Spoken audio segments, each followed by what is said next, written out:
สวัสดีครับพ่อแม่พี่น้องสวัสดีแม่อวมโอนกรุบเคลียร์เด้อบาดวันนี้ก็มาในเสียงของทั้งภาษาเขมรภาษาไทยแล้วนะพี่น้องเด้อมื้อนี้ผมก็สิมาเฮ็ดต้มยำทะเลหัวมันกุ้งเด้อพี่น้องเด้ออันดับแรกก็คั่วพริกแห้งเอามาตำไว้ครับก็ต้มหัวกุ้งครับก็ใส่น้ำมะขามเปียกแช่แข็งแล้วเคี่ยวจนกุ้งแตกมันเลยเด้อครับเด้อส่วนวัตถุดิบเฮาก็สิมีเห็ดฟางนะครับแล้วก็ปลาหมึกแล้วก็กุ้งใบมะกรูดข่าตะไคร้มะเขือเทศแล้วก็ไอหอมแขกหอมปีนะครับตอนนี้เขาก็เคี่ยวจนได้ที่แล้วมันกุ้งมันแต่เขาก็ใส่เครื่องเทศลงไปครับข่าตะไคร้ใบมะกรูดลงไปเลยครับพี่น้องแล้วก็ใส่เห็ดลงไปใส่หอมแขกลงไปครับมะเขือเทศใส่ลงไปใส่ประโลดบักพริกใส่ประโลดล้างน้ำโคกแหน่น้อยเหนียวมันแซ่บแล้วบักพริกขั่วที่ผมขั่วไว้เมื่อกี้นะครับแล้วก็บักพริกสดแล้วก็อันนี้ก็จะเป็นพริกเผามาละลายก่อนเด้อพี่น้องเด้อโอ้ยเบิ่งกีฬาสีไหมทีนี้เขาก็จะมาปรุงใส่ผงชูรสแล้วก็น้ำปลาครับแล้วก็ปรุงไว้ก่อนเลยครับแล้วก็บีบบักนาวมาใส่หอมๆบีบบักนาวแล้วก็สิหอมเดี๋ยวหอมบักนาวแล้วก็ใส่พระเอกของเขากุ้งกับปลาหมึกเบิ่งกีฬาพี่น้องสีสุดยอดเป็นตะแซ่บแล้วก็ใส่รสดีลงจักหน่อยความแซ่บความนัวกลมๆเป็นได้แล้วพี่น้องเข้าท่าบ่สีสันอันนี้ก็แล้วขั้นตอนแล้วเราก็สีใส่หอมปีลงไปครับผักชีฝรั่งใส่ลงไปเป็นอันเสร็จเรียบร้อยแล้วอันนี้เราก็มาต้มตีนไก่ไว้เราสิตำตีนไก่เริ่มมีเด้อพี่น้องอันนี้ก็โคกปลาพริกตำไปเลยครับใส่ผงชูรสใส่น้ำตาลปี๊บลงไปแล้วก็ใส่น้ำตาลทรายขาวน้ำปลามะเขือเทศใส่ลงไปพี่น้องบักนาวลูกนึ่งหุ่นละผมใส่ไม่มีแซ่บเปรี้ยวๆก็น้ำปลาแนวขาดบ่ได้แล้วก็น้ำไปยังก็เขาเอิญนี่ยังล่ะน้ำกระเทียมดองแล้วก็ใส่น้ำมะขามเปียกไปน้ำเด้อพี่น้องแล้วก็คลุกเคล้าให้มันเข้ากันเลยพี่น้องเด้อรับรองเนี่ยโอ้ยหอมแห้งแล้วก็เอาตีนไก่ใส่ลงไปพี่น้องคลุกเข้ากันแล้วก็ขนมจีนใส่ลงไปจากน้อยหนึ่งเป็นอันเสร็จเรียบร้อยแล้วพี่น้องแซ่บผมซิมเบิ่งแล้วสวัสดีครับพ่อแม่พี่น้องมากินข้าวมาแซ่บน้ำกันครับมื้อนี้มีตำตีนไก่แซ่บๆพี่น้องนะครับเทเลย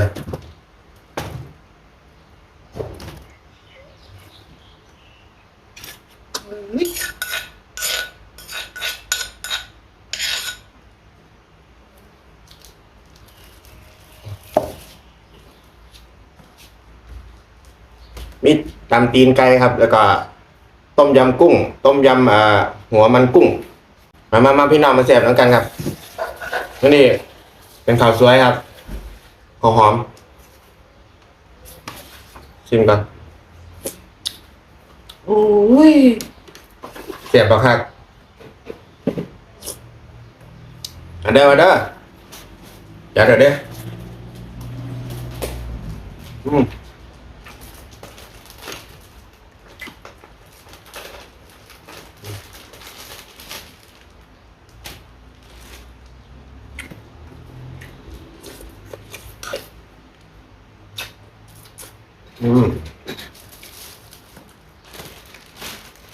แคบหมูพร้อมครับ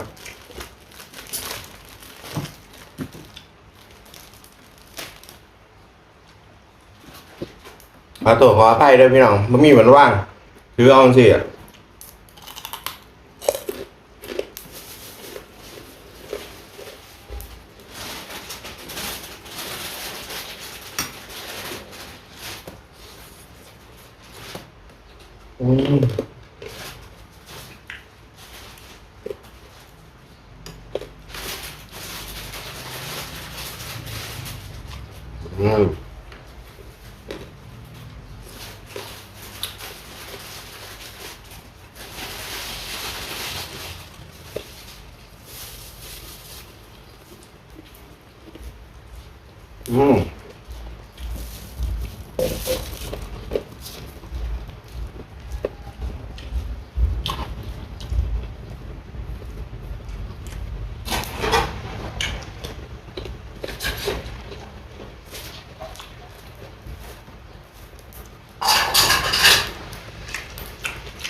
ง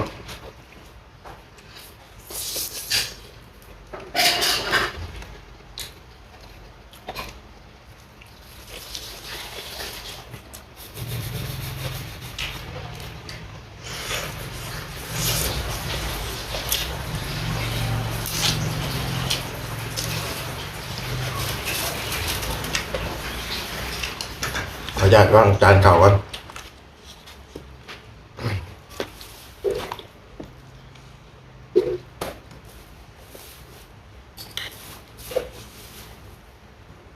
อืม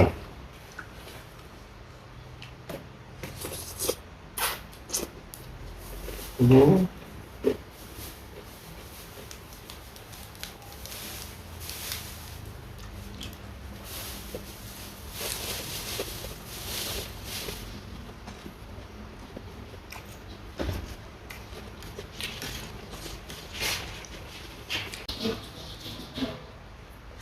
อืม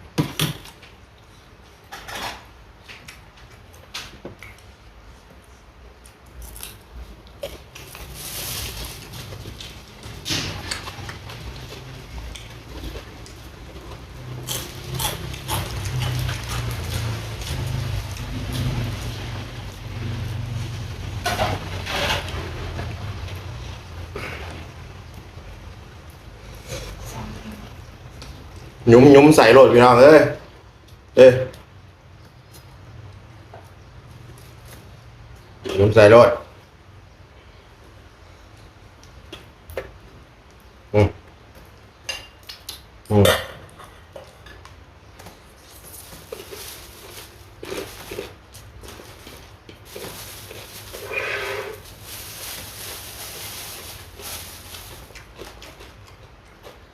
อืม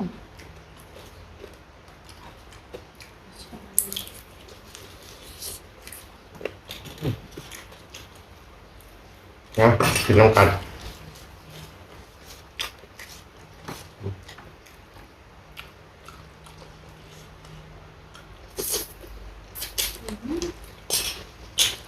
ใช่ปะ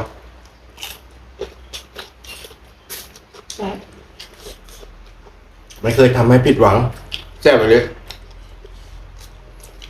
ทำน้ำได้แซ่บน้ำนั่น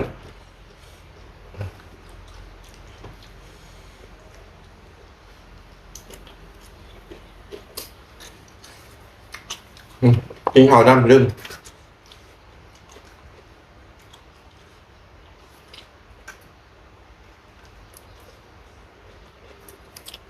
คือเก่าพี่น้องเฮดโออาทิตย์นี้โอจันทร์หอดพฤหัสเสาร์อาทิตย์ก็ถาเบิ่งก่อนเดี๋ยวครับช่วงมันก่อนว่ามีโอบ่แต่ปกติก็ไม่เคยผ่านโอจันทร์หอดอาทิตย์เขากะคือเก่าพี่น้องเอ้ย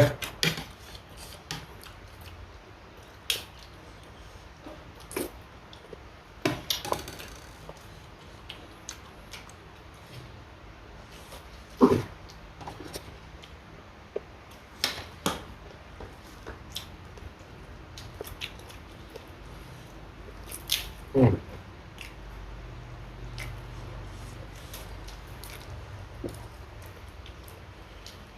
กินทั้งข้าวกินทั้งไอ้ข้าวปุ่นจัดทั้งสองอย่างละหิว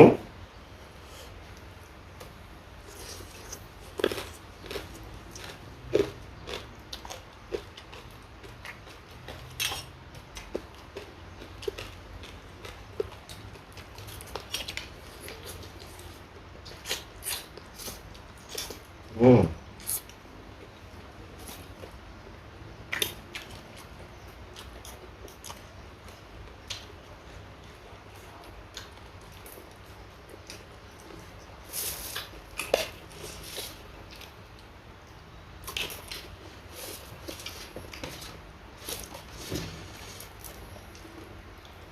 พริกแห้งผมเอาไว้ขั่วก่อนขั่วให้มันหอมเวลาเอามาตำโอ้หอมแฮะ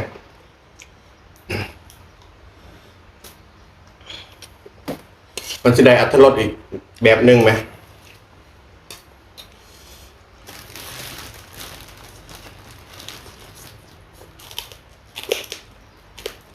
อืม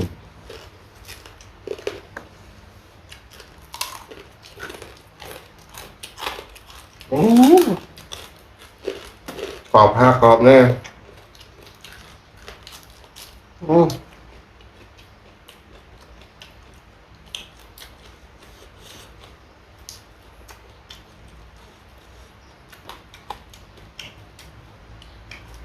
หนุ่มมาโลด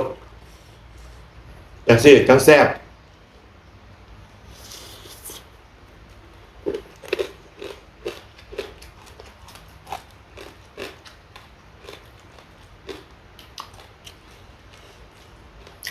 เป็นได้ทั่วมือแต่เม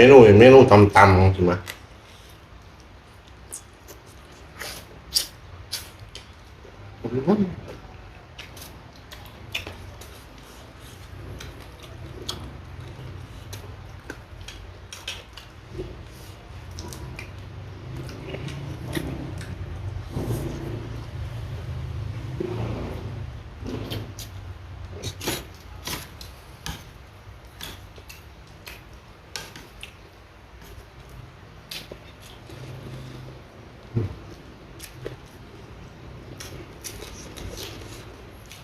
แซ่บให้พี่น้อง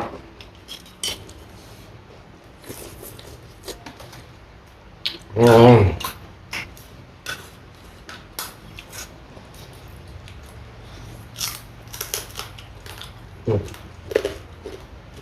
ฟังเสียง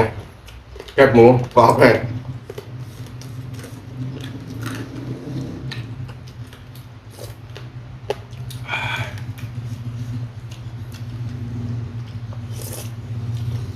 ข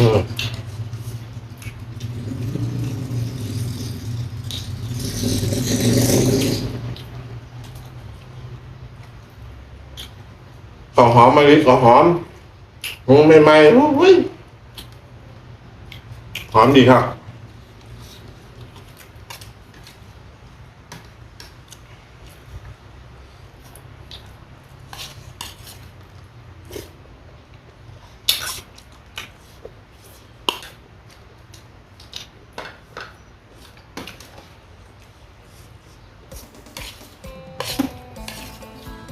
พี่น้องทางบ้านที่ขอเมนูอันนี้มากเด้อออมนูไหม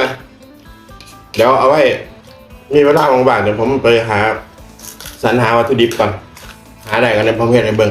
เอาพี่เฮ็ดมาลงในเบิ้งครับก็จะว่าเฮ็ดออมนูให้เบิ้งเนี่ยมาเดี๋ยวมีเวลาก่อนเด้อครับเด้อว่าช่วงนี้เฮ็ดแต่งานแหมไม่ค่อยได้ไปไสผมมีเวลาโอ้ย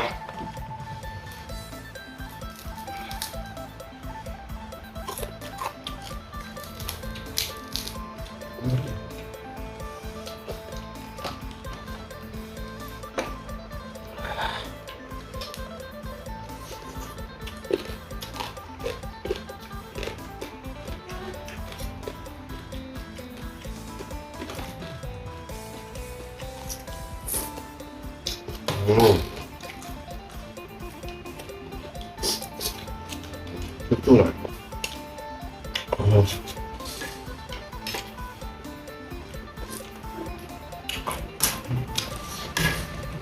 แซ่บนะ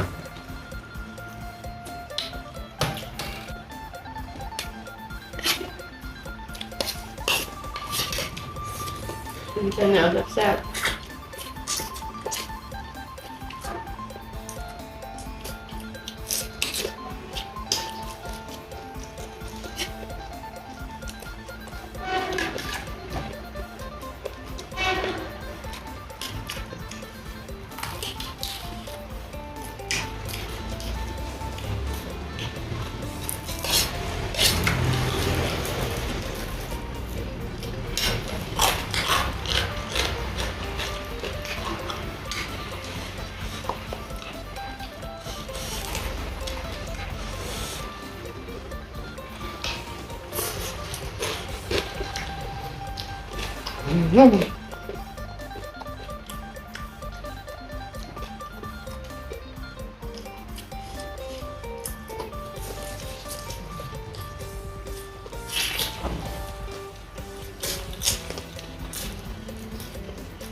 พูดจาแนวเขาอีก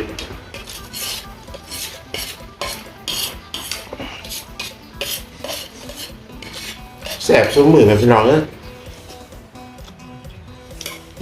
จ้า เบิดอ่ะเบิดไปจานหนึ่งอ่ะเอาเขาอีกอ่ะ หมอก่อนแล้ว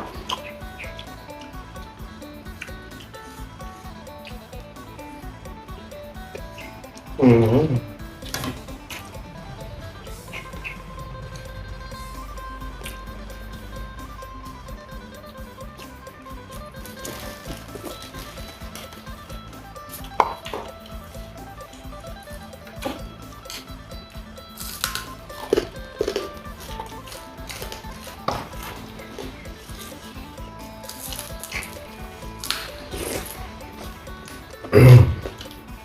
อืม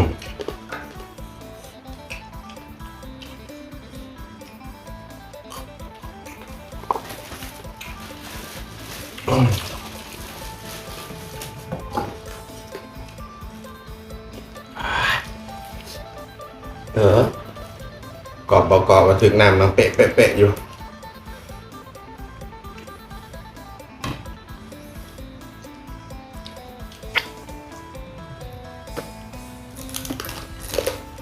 อืม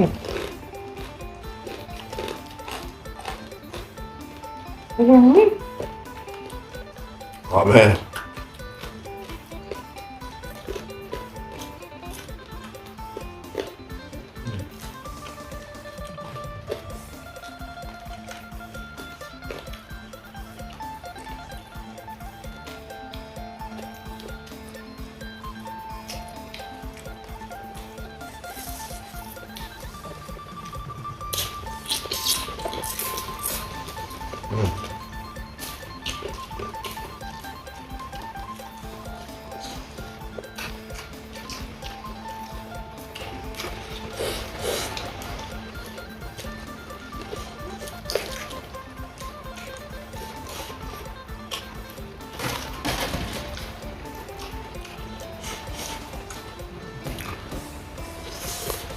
อืม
อืม